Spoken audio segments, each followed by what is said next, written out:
9h30 sur ce plateau. Mesdames et messieurs, bonjour et bienvenue dans ce bulletin d'information sur Mondico Télévision. La ministre d'État, ministre des Affaires étrangères, coopération internationale et francophonie de la République démocratique du Congo, Thérèse Kayikwamba, a échangé dimanche 10 novembre dernier à Sochi en Russie avec son homologue russe en marge de la première conférence ministérielle du Forum de partenariat Russie-Afrique. Les discussions entre les deux personnalités ont porté sur le renforcement des liens et de la coopération dans les cadres bilatéraux ainsi que multilatéraux qui a abouti à la signature d'un mémorandum d'entente sur les consultations politiques. Regardez. Cette collaboration a été officialisée par la ministre des Affaires étrangères de la RDC, Thérèse Kayikwamba-Wagner, et son homologue russe, Sergei Lavrov, lors du forum de partenariat entre la Fédération de Russie et l'Afrique qui s'est tenu du 9 au 10 novembre à Sochi. Cet accord s'inscrit dans un contexte de rapprochement diplomatique et d'intérêt commun entre les deux pays pour des solutions de développement et de sécurité. Thérèse Kayikwamba a exprimé sa gratitude envers la Russie pour son soutien dans la crise sécuritaire qui touche l'Est de la RDC, en particulier pour l'appui russe au sein du Conseil de sécurité de l'ONU. La République démocratique du Congo apprécie hautement notre coopération continue, y compris dans les instances internationales. Dans le Conseil de sécurité, votre pays joue un rôle très important pour la situation particulièrement préoccupante dans l'Est de la République démocratique du Congo, et nous sommes reconnaissants pour l'appui sans faille de la Russie sur lequel nous comptons toujours.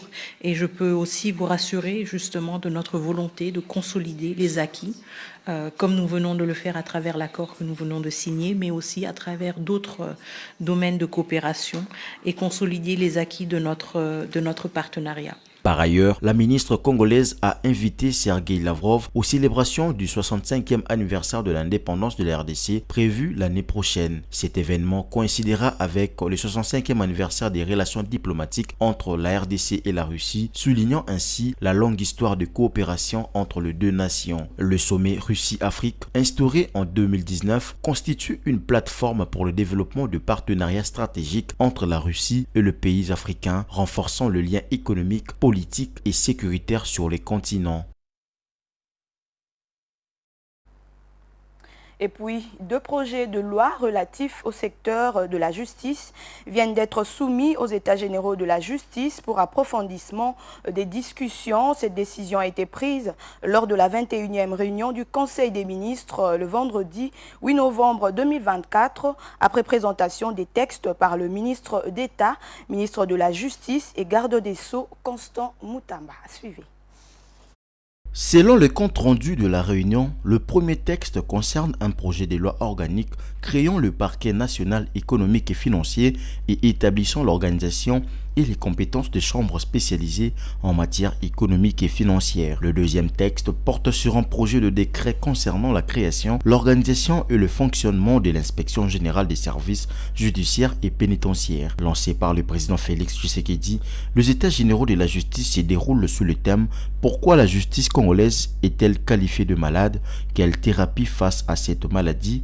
Ces assises, qui se clôtureront mercredi 13 novembre, ont pour objectif de dresser un état de lieu de la justice congolaise et de proposer des réformes pour améliorer ces secteurs clés. La corruption et les détournements de fonds publics sont des fléaux qui affaiblissent les finances de l'État congolais et entravent l'exécution de sa politique. Pour de nombreux acteurs sociopolitiques, la lutte contre ce mot repose sur une réforme judiciaire solide, d'où la forte mobilisation autour de la création d'un parquet financier capable de réprimer efficacement la corruption en République démocratique du Congo. La République démocratique du Congo et son peuple, je vous remercie.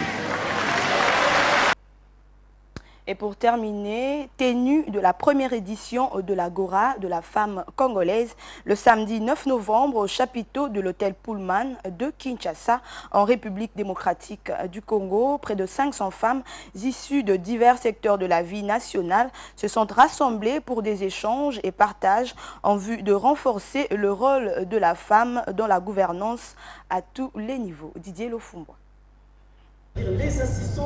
Le chapiteau de l'hôtel Pullman de Kinshasa a été transformé en véritable carrefour d'échange d'expériences de femmes congolaises le samedi 9 novembre 2024. Elles ont été nombreuses à ces rendez-vous pour réfléchir sur leur participation active dans la gouvernance. Dans son discours, la première ministre Judith Suminwa Tuluka a mis en évidence l'importance d'un leadership inclusif basé sur l'écoute et l'échange. L'occasion faisant les larrons, dit-on, elle en a profité pour dénoncer les violences faites aux femmes, surtout dans l'est de la République démocratique du Congo. Cette rencontre, ce samedi 9 novembre, intervient exactement à 16 jours du lancement des 16 jours d'activisme contre la violence basée sur le genre, qui ont lieu chaque année du 25 novembre au 10 décembre. J'en appelle à une véritable campagne de sensibilisation à travers tous les canaux médiatiques pour que ce message de lutte atteigne toutes les couches de la société jusqu'aux milieux les plus reculés. Cette année, le thème de ces 16 jours d'activisme, c'est « Riposter et se reconstruire après les violences ». Ce thème nous rappelle que sortir de la violence est notre responsabilité collective.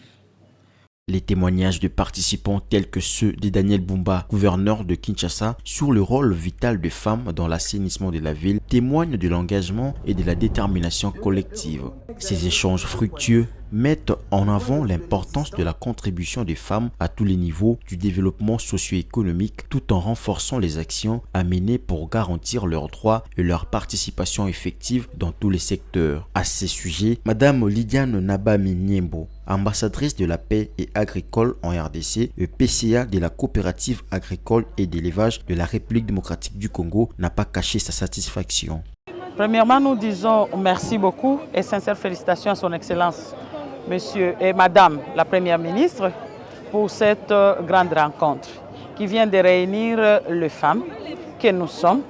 Et vous avez vu que les femmes qui sont venues, c'est l'ensemble des couches de la crème des valeurs des femmes congolaises. Et mon impression est vraiment des sentiments de joie, de satisfaction et de remerciements et en plus de reconnaissance de valeurs, de talents que la République démocratique du Congo regorge. Fondatrice de la Fondation Autisme et experte en sport féminin au ministère du Sport et Loisirs, Madame Reine Pembe Aselo n'a pas manqué de mots pour exprimer sa satisfaction. Cet événement Agora pour moi répond à la question que je me suis posée juste après. Maintenant que j'ai applaudi l'accession à ce poste d'une si grande importance en tant que Première ministre en République démocratique du Congo, je me suis posé la question, qu'est-ce que je voudrais dire de tout ça dans 10 ans, dans 15 ans, dans 20 ans? Eh bien, j'étais en train de me dire que ce serait très bien que le passage d'une femme en tant que première ministre dans un pays qui est dans notre pays, avec tous les défis qu'on a à relever, j'aimerais tellement voir cette femme marquer de sa pierre à l'édifice le fait de répondre à des fléaux avec la force d'une femme active et proactive et intéressante et intelligente et intéressée par la RDC. Le lancement de l'Agora de la femme congolaise coïncide avec le 16 jours d'activisme contre les violences faites aux femmes qui seront organisés du 25 novembre au 10 décembre 2024. Et voilà, ce bulletin de 9h30 est terminé. Mesdames et messieurs, merci de l'avoir suivi.